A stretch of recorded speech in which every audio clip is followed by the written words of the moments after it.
Hello, everyone, and welcome to another day together. I know I'm only coming to you through the screen, but I still welcome you to week 7 of the trimester. If you are watching this on the original date it was recorded.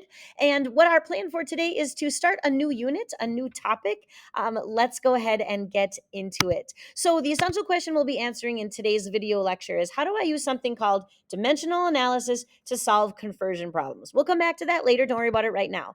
For your bell ringer, though, if you didn't already, would you please grab out your notebook? And then would you open that notebook to the very first page? And would you please update that table of contents? We just finished Unit 3, so it's October 10 through 18 was Unit 3 equations, writing, balancing, classifying, those kinds of things. Having that table of contents set up is going to save you time later. Take a few moments right now. Set up that table of contents. I'm literally looking around the room right now, even though you can't see me. Get that table of contents set up. Get that notebook out if you didn't already. Come on, get caught up with us. Thank you. After you update that table of contents, would you flip over to your next input page? So the place where you will take notes today, flip that over. All right, pause the video if you need to, if people need more time. Otherwise, let's get into it. As always, I like to do kind of a check-in before we just jump into a new topic. So before we get into our new topic today, let's do a quick little check-in. In a perfect world, these are the things that you would be done with from Unit 3. Some practice stuff, the types of reactions lab handout is not due officially until tomorrow. So if it's not done, you still have some time to finish it tonight. And you even would have time in class to ask me questions tomorrow, but it should be pretty well done. And then that midterm exam, you will see those in class tomorrow after rise time. We will have time to look at them. And so at this point, that grade is just kind of sitting there in limbo. You'll get to see it tomorrow. And then there is a boost up option from the midterm to the final exam. We'll talk about that later. So for now, that's just kind of in limbo, nothing you need to worry about at this point. All right. The other thing I like to do before we get started is I like to show you the big picture from the whole term. The stuff in pink is what we just finished, being able to put together equations. And now where we're going is now that we know how to write reactions, we're going to get really specific to able to measure different parts of those reactions. So we're going to actually be starting to use some measurements and some conversions. And that is where we bring ourselves today. So, would you please set up your focused notes? The topic is dimensional analysis, and the essential question we are going to be answering is how do I use dimensional analysis to solve conversion problems? So, set up that topic on the top. These slides are posted on Schoology. If that would help you follow along, go ahead. But remember, don't just use the slides to get ahead. You need to be listening as you are writing. Just use those slides to help you stay focused or to see the slides if needed. All right, pause the video if you need a little bit more time to set up that first page of your focus notes. Dimensional analysis is the topic. The date is October 23rd. Or if you're watching this video on any other date, go ahead and update it with the correct date. And let's get this essential question down. How do I use dimensional analysis to solve conversion problems? All right. Well, this first slide is just an intro slide, so you don't have to write this down as notes. The idea here is imagine that the reason I'm not here today is let's pretend I'm dropping off some materials at a colleague's house. I had to go run an errand and drop some stuff off because they need some information to do their work. So I'm going to go to their house. The problem is I've never been there before. So instead of just being able to drive there or walk there just kind of on my own, I'm going to use my map app. Well, the map app is really only useful if I know the address or the name of the location I'm going. The satellite needs to be able to connect with where I am starting, and then it has to give me directions, and then I need to actually drive there. So the actual directions and the map app aren't useful if I can't physically get to where I'm going. Well, that process of where are you starting, where are you going, what directions will get you there, and then actually driving there or walking there, that process is what we're going to be learning today. So even though my analogy is about an app, the chemistry math that we're learning how today goes through that same process. So that process is called dimensional analysis, which usually I will abbreviate as DA. Here's where your notes start. So if you're taking notes, here's where you would start it. So dimensional analysis, or DA, is known as using the dimensions or the units of a number to convert it to another number and unit. So perhaps you've heard about people running these things called 5Ks. Well, what that really stands for is 5 kilometers. And maybe you're like, well, okay, I hear this all the time, but I actually don't even know how far that is because kilometers is not really familiar to me. Well, you could use dimensional analysis to convert those 5 kilometers into how many miles that actually is. You're starting with 5 kilometers, you're going to find a conversion to get to miles, and then that would answer this question. Well, I just used that word conversion. Conversion factors are a unit and a number that equals another unit and a new number. So for this one, you might know that there's 52 weeks in 1 year. It wouldn't make any sense if I just said 52 equals 1 or if I said weeks equals years, but when I say 52 weeks, we can say that equals 1 year. You can find a conversion factor between miles and kilometers. We have conversion factors for different units of time and distances and even temperatures and volume. So there's lots of different ways to find conversion factors. So conversion factors, again, are a unit and number that equals a different unit and a different number.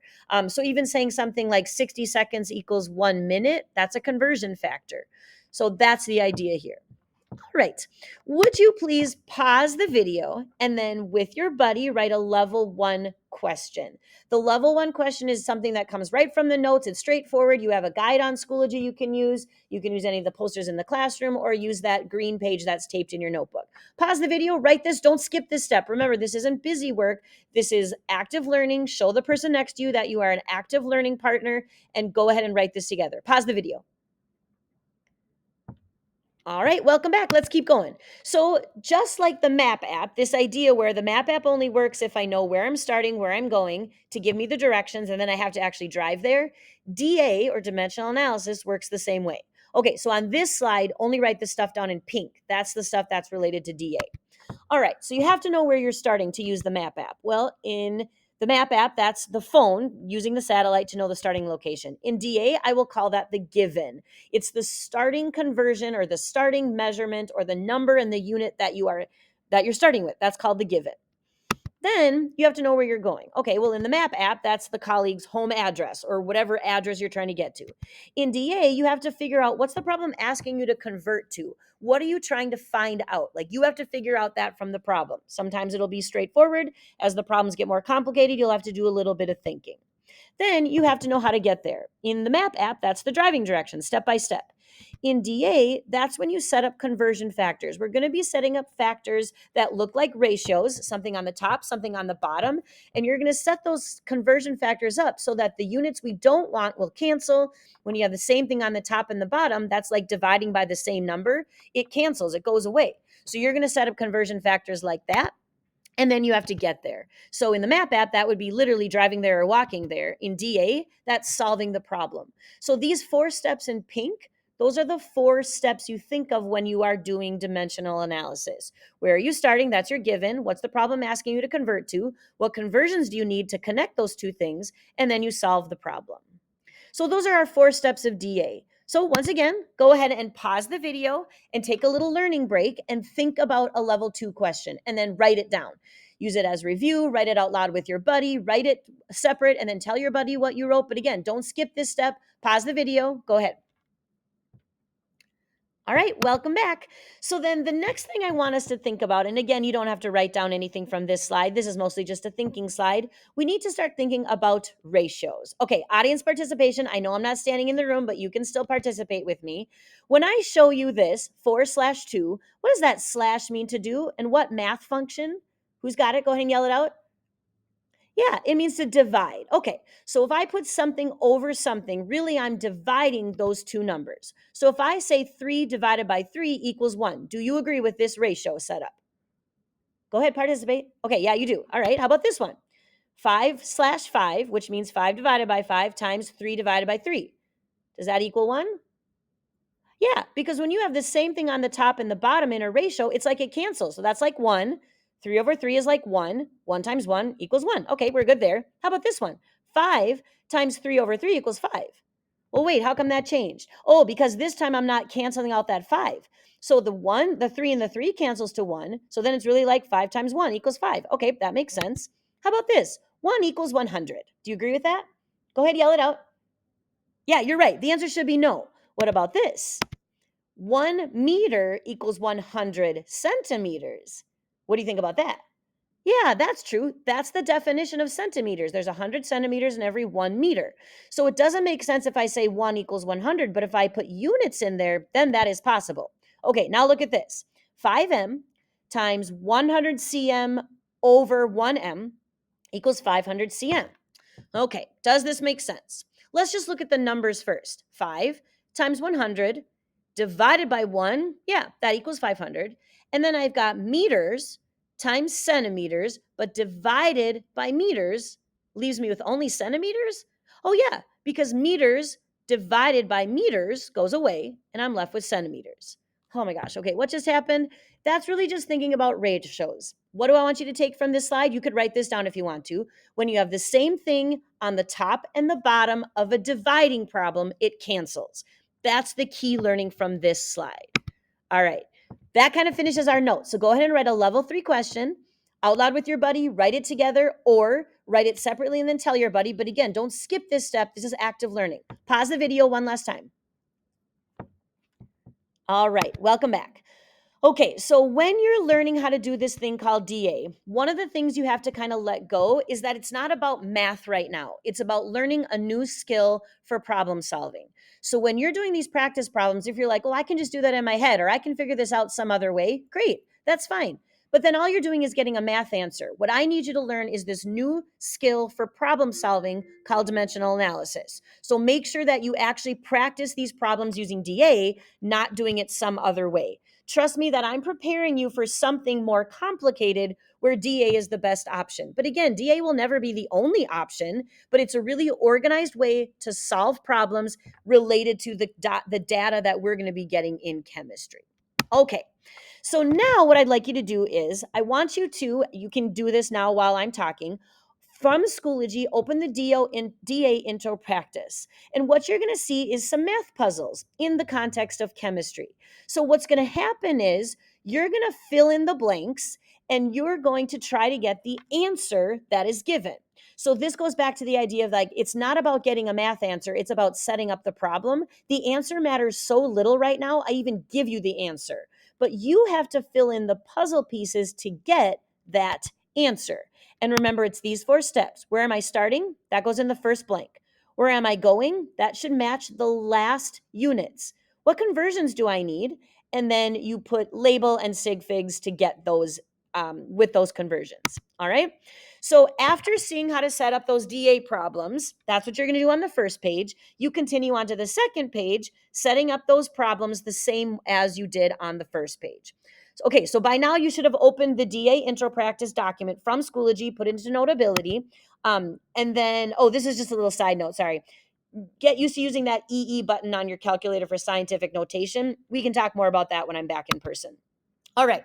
So on the very first page of, or very first problem on the DA intro practice, you have a problem that looks like this. So here's what I mean by the answer is so unimportant right now, I give it to you. So let's practice how to do this. How many centimeters are in 18.5 feet? All right. Step 1 says find the given. What's the given? Literally the number that you are given in the problem. That needs to go in your first spot because it's where you are starting.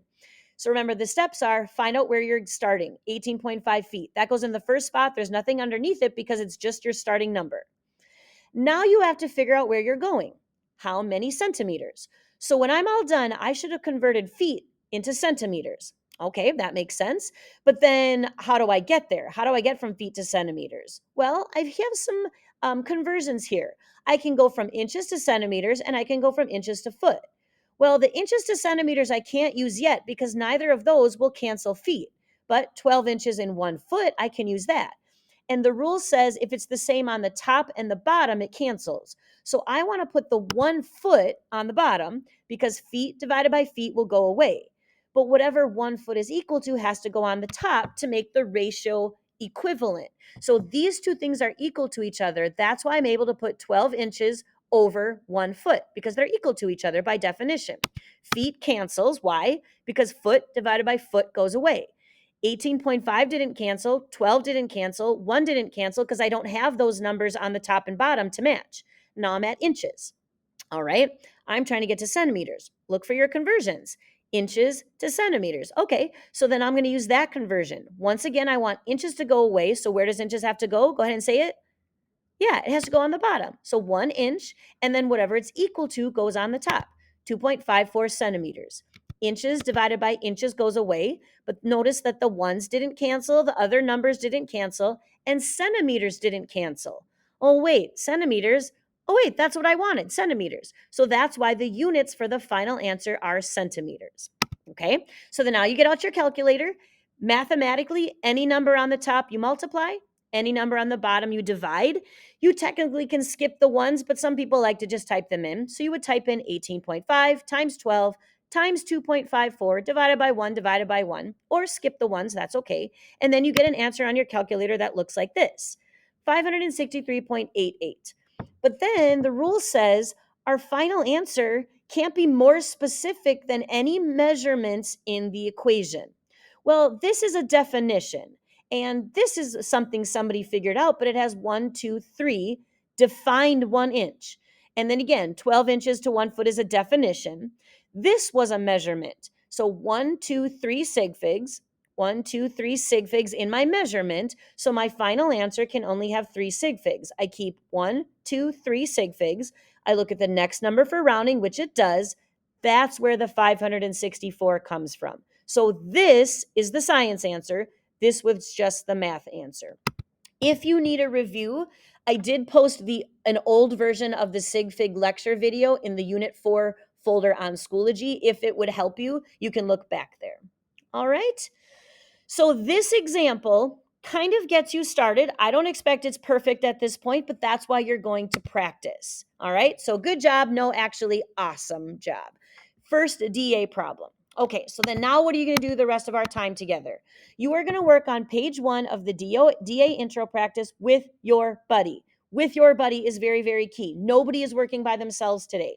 So at this point, when the video is done, if I know you're sitting in your old spots, so if you want to sit now with new people, that is fine, but nobody is left behind. So if you are moving from your current seat to go sit by new people, take your current buddy with you, or make sure that buddy is going to join up with other buddies.